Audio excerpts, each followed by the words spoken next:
Hello dear students, welcome back to my channel Edu Colours. आज हम इस video में क्लास 9th की लोकतांत्रिक राजनीति की वर्कशीट करेंगे, वर्कशीट नंबर 88। ठीक है, जो कि 25 फरवरी को आपको करनी है। तो चलिए बच्चों, अभी हम वर्कशीट शुरू करते हैं। उससे पहले मेरे चैनल एडू कलर्स को आप सब ज़रूर सब्सक्राइब करें। वीडियो अच्छा लगता है तो इसे आगे अपने फ्रेंड्स में शेयर करें। अब हम यहाँ देखते हैं हमारे 1 मार्क के जो क्वेश्चन हैं इस चैप्टर से, चुनावी राजनीति, उससे हम पढ़ेंगे। पहला प्रश्न है हमारा, हमारे देश में चुनाव साधारणतः कितने वर्षों के अंतराल में होते हैं। ठीक है, तो भारत में जो चुनाव है वो 5 वर्ष में होते हैं। ठीक है, ज़्यादातर बच्चों को इसका आंसर पता होगा कि भारत में चुनाव 5 वर्ष के अंतराल में होते हैं। उसके बाद है सांसद एवं विधायक में कोई एक अंतर बताइए। तो जो लोकसभा के चुनाव होते हैं उनसे हम सांसद चुनते हैं। ठीक है, और जो विधानसभा के चुनाव होते हैं उससे हम विधायक चुनते हैं। ठीक है बच्चों, ये एक मेजर डिफरेंस है। उसके बाद अगला है एमएलए शब्द का विस्तारित रूप है मेंबर ऑफ लेजिस्लेटिव असेंबली। इसको विधायक भी बोलते हैं। ठीक है, MLA, member of legislative assembly. उसके बाद अगला प्रश्न है हमारा, लोकतंत्र में चुनावों की ज़रूरत क्यों होती है। तो लोकतंत्र में हम देखते हैं कि जो चुनाव होते हैं, यानी कि लोकतंत्र का आधार क्या है, चुनाव होंगे तभी लोगों द्वारा जब अपने प्रतिनिधि को चुना जाएगा तभी वो सत्ता में बैठेगा।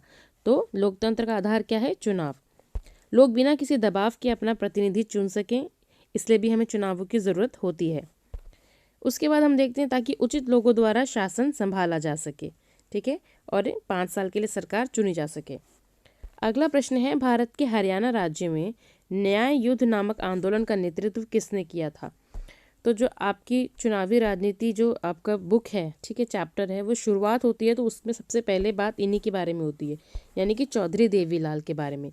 ये हमारे प्रधानमंत्री भी थे और हरियाणा की राजनीति में भी इन्होंने बहुत काम किया है।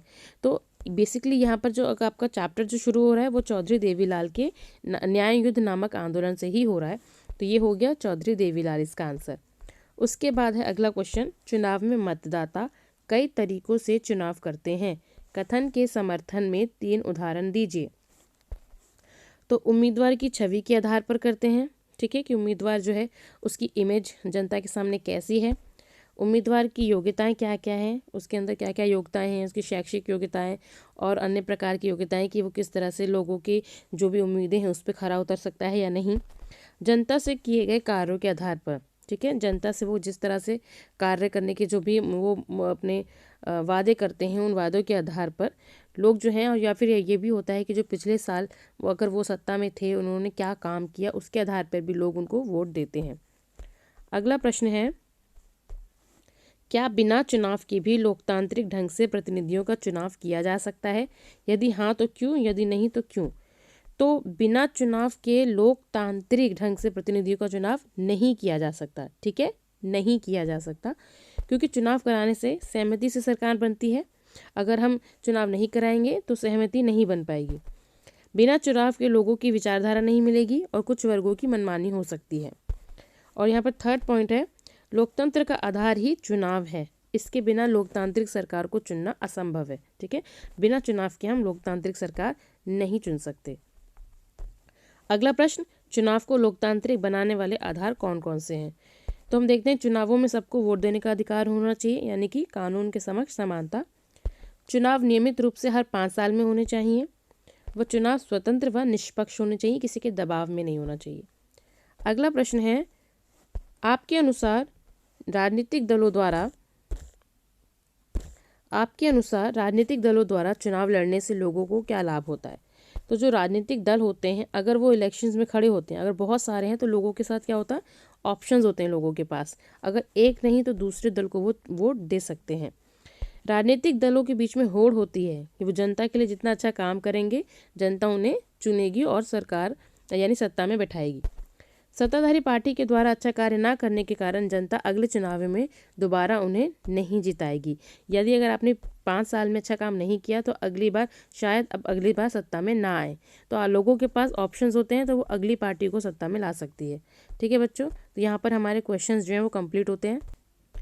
यहाँ पर ये अनुच्छेद दिया हुआ है, ठीक है, जो क्वेश्चन नंबर 6 है हमारा अनुच्छेद, इसको हम देख लेते हैं। यहाँ पर ये अनुच्छेद है, चुनावी प्रतिद्वंद्विता का सही अर्थ है नियमित चुनावी मुकाबले का लाभ राजनीतिक दलों और नेताओं को मिलता रहता है। वे जानते हैं कि अगर उन्होंने लोगों की इच्छा के अनुसार मुद्दों को उठाया तो उनकी लोकप्रियता बढ़ेगी और अगले चुनाव में उनकी जीत पक्की है। लेकिन यदि वे अपने कामकाज मतदाताओं को संतुष्ट करने में असफल रहते हैं तो अगले चुनाव में वो हार सकते हैं और जनता उन्हें जिताएगी नहीं। ठीक है, ये हमारा पैराग्राफ है। इसके क्वेश्चन की तरफ बढ़ते हैं। इसका पहला क्वेश्चन है, नियमित चुनावी मुकाबले का क्या लाभ है। ठीक है, नियमित चुनावी मुकाबले का क्या लाभ है। तो नियमित चुनावी मुकाबले का लाभ है कि राजनीतिक दलों और नेताओं को मिलता है। ठीक है, ये हमारे फर्स्ट क्वेश्चन का आंसर हो गया। दूसरा है, यदि जनता राजनीतिक दलों के काम से संतुष्ट नहीं है तो इसका चुनाव परिणाम पर क्या प्रभाव पड़ सकता है। अगर राजनीतिक दलों के जो काम हैं, अगर जनता उनसे संतुष्ट नहीं है तो हम ये देखते हैं कि मतदाताओं को संतुष्ट करने में अगर वो असफल रहते हैं तो अगले चुनाव वो नहीं जीत सकते। ठीक है, ये हमारे दूसरे क्वेश्चन का आंसर हो गया कि अगर मतदाताओं को वो खुश नहीं रख सकते तो मतदाता अगले चुनाव में उनको नहीं जिताएंगे। ठीक है बच्चों, तो यहाँ पर हमारे अब सारे क्वेश्चंस कंप्लीट होते हैं। सो बच्चों, यहाँ पर हमारे सारे क्वेश्चन कंप्लीट होते हैं। आई होप आपको ये वीडियो अच्छी लगी होगी, समझ में आई होगी। अगर आपको ये वीडियो अच्छी लगी है तो इसे अपने फ्रेंड्स में शेयर करें। मेरे चैनल एडू कलर्स को सब्सक्राइब करें। वीडियो देखने के लिए बच्चों थैंक यू सो मच।